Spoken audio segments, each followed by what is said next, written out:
Let's talk about Obsession, aka Powders. Cheers. Get yourself some of that espresso. I need it now. This is a Stephen Platt cover. We don't care about that. I've been obsessed with this, and it's 2 of 2. They did a weird thing during Maximum Press at this point. See how it's 1B? Part 1 of this is like 1A. I'm not... it's a weird numbering thing. Maximum Press and Extreme Studios is very guilty of that. So we get this Mr. Fraga here. Mr. Fraga. Mr. Fraga draws one hell of a Marvel comic book here. I know, Maximum Press. Fraga's drawing Marvel, though. He's drawing Marvel. This thing looks and feels incredible.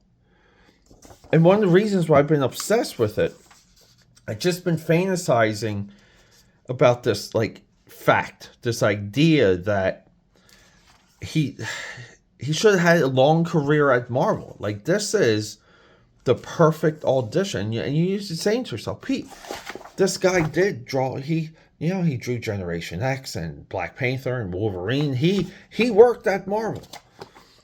That's not what I'm talking about. I'm talking about, look, like doing an absolute McFarlane here, right? But he draws a great look. Look at his Bedrock. But it doesn't work out that way. So I'm going through this, and I'm going down like a different path when it comes to this video. And something else occurs to me. And it occurred to me when I hit, not Captain America issue 6 here. This is Heroes Reborn. It occurred to me when I get to the final page. The back cover. It's this. So, we get 2 Heroes Reborn ads here. When I realized this, Fraga at this point was about to change the entire trajectory, if I said that right, of Daredevil. You guys have to listen to this one, because this is what they call a near miss. And comic book history almost changed. Like, things would have been different for Daredevil. So, guys, let's check it out. Let's have a quick talk. And we will get to this sometime soon, I promise.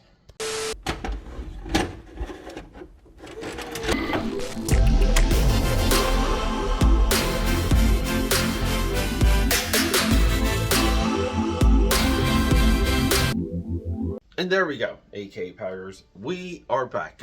We got Daredevil over here. We got Fraga Boom, Dan Fraga. This is Maximum Press, Extreme Studios. At this point, Maximum Press was, Extreme Studios was just about done at this point. That this was made. But this is the pitch. So, before Rob Liefeld got pushed out of Heroes Reborn, and by Rob Liefeld, I mean Rob Liefeld and crew, because Dan Fraga was somewhat invisible during Heroes Reborn. But Rob Liefeld was positioning Mr. Fraggy Boom to take over what would have been at the time Daredevil Volume 2. Let me get a listen to this. Guys, it's late at night, okay? I need a little espresso to keep myself going. So, why is this significant? Well, we get this one thing with Heroes Reborn. A lot of people don't, as I like to call it, the X-Files cap. So, if we retell the story of Captain America, do we include the frozen ice gag? Rob Liefeld and crew said, no, let's just make him a sleeper cell and put Nick Fury front and center in the reintroduction of Captain America. This insert worked so well, it changed a generation telling the Captain America origin story. I mean, we saw it in the Marvel Cinematic Universe. As soon as Captain America wakes up, Nick Fury is there. We just saw it with Captain America White, Jeff Loeb and Tim Sale. Jeff Loeb is also heavily involved with Heroes Reborn. But Jeff Loeb chooses to tell a WW2 story with Captain America and Nick Fury and the Howling Commandos. The pairing of the two characters seems perfect. To even further this, we get into the Ultimate Universe, where some of the brightest minds of comics, let's do that again. Some of the brightest writers, comic book minds of the time. We have guys like Mark Miller, Brian Michael Bendis, retelling the Marvel mythology, and they implant Nick Fury as a super soldier. That kind of skewed a little bit, right? They didn't get the full effects of the serum, but he's among the experiments with Steve Rogers, and the two of them are war contemporaries. And we take it for granted when, like time marches on and everyone includes this variation. This is a part of the obsessive nature with comic books, because it can take 10, 20, 30 years to find like a little bit of a beat within an origin or within some of these character relationships, and that one little beat at that point kind of like echoes as shockwaves through all the other work anyone would do. But we have this, and why is this important? Well, Rob Liefeld, we have to give Rob Liefeld's Captain America another feather in the cap. He embedded Nick Fury with the origin of Captain America. We have Kingpin over here with the origin of Daredevil. How do we know it's the origin of Daredevil? This book never came out. Well, he's yellow and red Daredevil, and he's got the Frank Miller do-rag ninja rap. And I know as I'm talking to you, I know as I described the ninja do-rag, you thought you got the images of the Netflix series. Because what does Netflix do? So this is roughly 1996, 1997. I believe the series would have came out in 1998.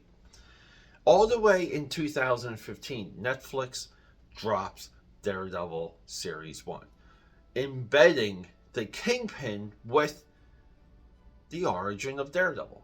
Now, not the true origin. We can say within what we might consider like a Daredevil year one. But Kingpin is there during the start. We go to the gospel. Kingpin is like almost like a goofy guy. And then, I don't know, 20 years go by. And a guy named Frank Miller, who was a pulp, he was a Nor, he was a pulp reader, he liked crime novels. So he gets this like crime element and he injects it into Daredevil. And what spurs out of that is the Kingpin becoming more of a godfather figure. So the goofiness of Kingpin. See, Kingpin used to almost, it's like he did weird, like he would just, like weird ray guns. And it's like the difference between early Kingpin and Frank Miller Kingpin is like Batman 1966 and The Dark Knight Returns. I mean, or even Batman Year One, where one is just goofy and campy and the other one is deadly serious. Miller does that with Kingpin. He makes Kingpin almost like a tortured soul. He does it so well that all other interpretations of Daredevil moving forward, we even saw it with the Ben Affleck movie, which is highly underrated. Kingpin is there. But within the context of the comic, this idea was never really tested until way later. Until Daredevil himself as a character got rebooted, just as a series, and then you would have to reintroduce, some of the year one stuff and some of the origin stuff. And then Kingpin like slowly got closer to early Daredevil, becoming intricate in that character's development. But Rob Liefeld and crew, see, they were about to tell the origin of Daredevil with Kingpin. Now, you might say to yourself, what's Captain America and Daredevil doing on the cover too? Well, they were also the focal points of Heroes Reborn. That, to me, is smart marketing. It's a smart cover. And sometimes You want to see your guy draw some things, and Dane Fraga also draws one amazing Captain America. Yes, I'm okay with the eagle on the forehead, but he draws a banging Nick Fury. So maybe some of those elements also would have been in Daredevil Heroes Reborn. We give Rob Liefeld credit on this channel. We criticize him on this channel. We try and be as fair as possible. I look at this unproduced series as absolutely progressive when it comes to boiling down the ideas that make these characters flow or make these characters work. It's or cutting the fat, where this is an element that you do not cut and you actually retcon it and you say that that Daredevil and the Kingpin are intertwined from their very early days. What hit it home for us was Miller's Daredevil.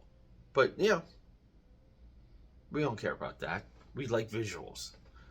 The Netflix series permanently solidified that. But Rob Liefeld was way ahead of everyone on this. This would have been a great move. I would have loved to have seen, like what would have happened, because Fraga at this point too, as I showed you a little bit in that intro, he was like developing so well as an artist to where he could draw, he could make things sleek, he could make things gritty, he could make things dirty. Even here, like there's like a comic book. There's like a comic book feel to this. And when you have anything regarding Spider-Man, that's one of the notes you want to hit. But in contrast, during this time too, people were still kind of like hooked and hung up on the super dark Todd McFarlane Spider-Man. But Fraga was able to almost like switch the narrative and make you want more of this. We have other things to discuss with this image. That is subject for another channel. I felt this was more important to just, let you guys, let you guys in here for a couple seconds. What do you guys think? Let me know.